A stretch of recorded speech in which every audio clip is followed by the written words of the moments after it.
This is the video on how we handle project purchase order. First, we need to have a project. Second, we will need to create an item, which is called placeholder. Why we need that, I am going to explain it later. So we are going to randomly pick the date and the resource, it doesn't matter. And here the item, it doesn't matter what is the item. And here is the stock location, and description is the placeholder for vendor ABC. Okay. And the unit price and unit cost, it can be zero. It doesn't matter.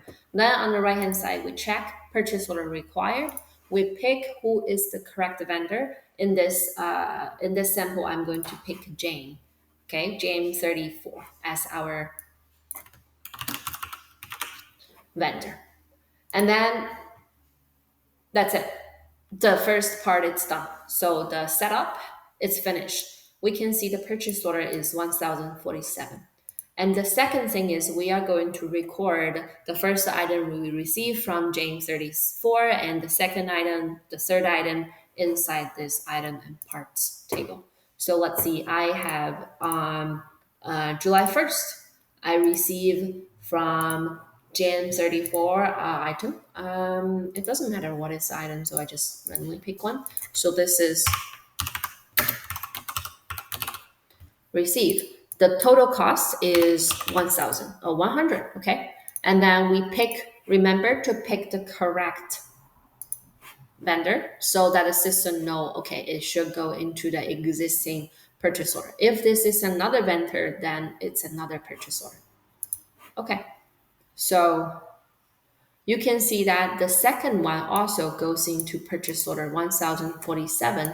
And if we go back here, both of the items go to 147. But this one is just a placeholder. We are not going to touch it. It has zero cost, zero price. For this one, 262MC2, we are going to receive this purchase item line. So we are going to pick up the line we receive and then receive and fulfill.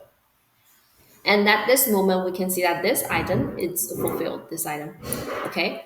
And for this purchase order, its status changed to partial, okay?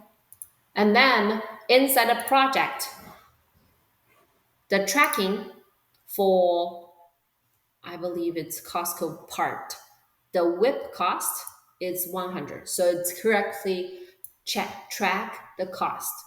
The second thing for us, okay, it's 2 days later, we receive another thing from this vendor. So we are going to click create button again, and then pick up the correct date. And then this time, we don't care who's the resource. You can put your name on it. And then I just randomly pick an item.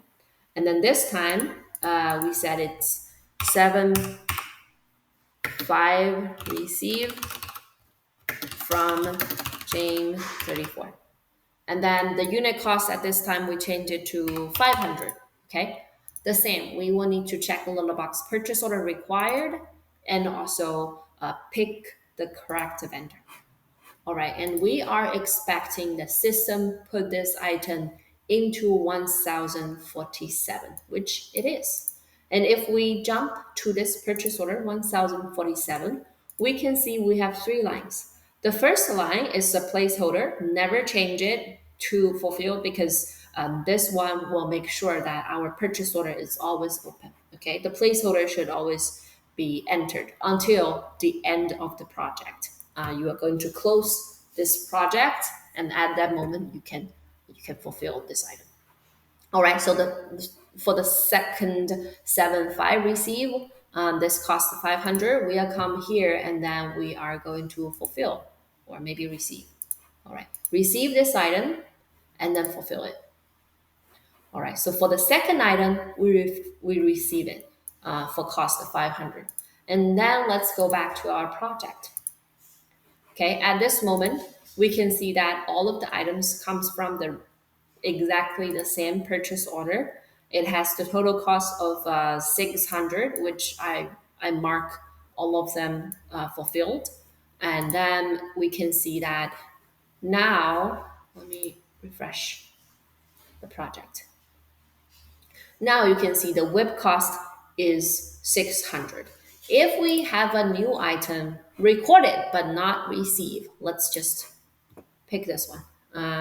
Let's say it's on July 10th, and the resource number three, and then I randomly pick an item, and this time it's July 10th received.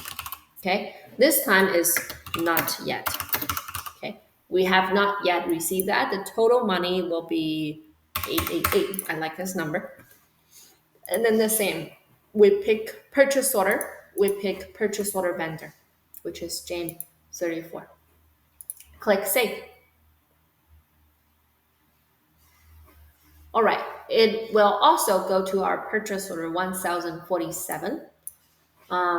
But, okay, for this item, here, this item, the July 10th item, it's not fulfilled yet. So if we refresh and check our tracking, it's not include that item into the cost because it's not received yet. We have not allocate the $888 into our web cost.